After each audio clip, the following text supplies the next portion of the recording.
ராசிக்காரர்களை பொறுத்த வரைக்கும் 2026 என்ன பலன்னா, முதலாவதாக 2ஆம் இடத்துல குரு வந்தார். வந்தார். ஆமா வந்தார்.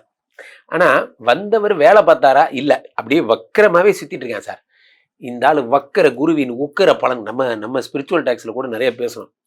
இந்த ஆள் எதுக்கு வக்கரம் ஆவறாருன்னு தெரியல. இந்த சனி இவங்க எல்லாம் ஏன்டா வந்தீங்க, ஏதாவது நல்லது பண்ணுங்கடா. கெட்டது நான் மட்டும் கரெக்டா பண்ணுவாங்க. சந்திராஷ்டமம்னா நீங்க நோட் பண்ணிக்கங்க. இன்னைக்கு நாள் கண்டிப்பா நமக்கு உழுவும். நமக்கே தெரியும் சந்திராஷ்டமம் வந்துருச்சுடா. ஆனா அதே மாதிரி நல்லது நடக்கும்போது நமக்கு தரணும்ல. ஏன் எனக்கு நடக்கல? ரிஷபராசிக்காரர்களுக்கெல்லாம் ஒரு பெரிய கேள்வி என்னன்னா, 2ஆம் இடத்துல குரு வந்தாரு சார். பணம் தரணும்ல சார். நியாயம்னு ஒண்ணு இருக்கா இல்லையா? அது ஏன் அவன் செய்யல என்றால் அவர் வக்கரமா இருந்தார். இந்த வருடம் ஜூன் மாதத்துக்கு அப்புறம் அவர் விபரீத ராஜயோகம் 3ஆம் இடத்துல தருவார். இப்போ இந்த குரு பகவான் வக்கரம் எல்லாம் தெளிஞ்சு எல்லாம் பார்ட்டி மோடெல்லாம் முடிஞ்சு அடுத்த நாள் அப்பா என்னப்பாச்சு என்ன வேலைக்கு போகணும் அப்படிங்கிற மாதிரி இந்த குரு பகவான் இப்போதான் மீண்டுட்டார். வக்கரெல்லாம் கிளியர் ஆயிடுச்சு. ஸோ இப்போ இந்த ஜனவரியிலிருந்து குரு பகவான் என்ன பண்ண போறார்? ஒரே பார்வையா 5ஆம் இடம் 6ஆம் இடத்தை பார்த்துறாரு. 5ஆம் பார்வையா 6ஆம் இடத்தை குரு பார்க்கும்போது ரண ருண ரோக சத்ரு எல்லாம் பார்த்துறாரு.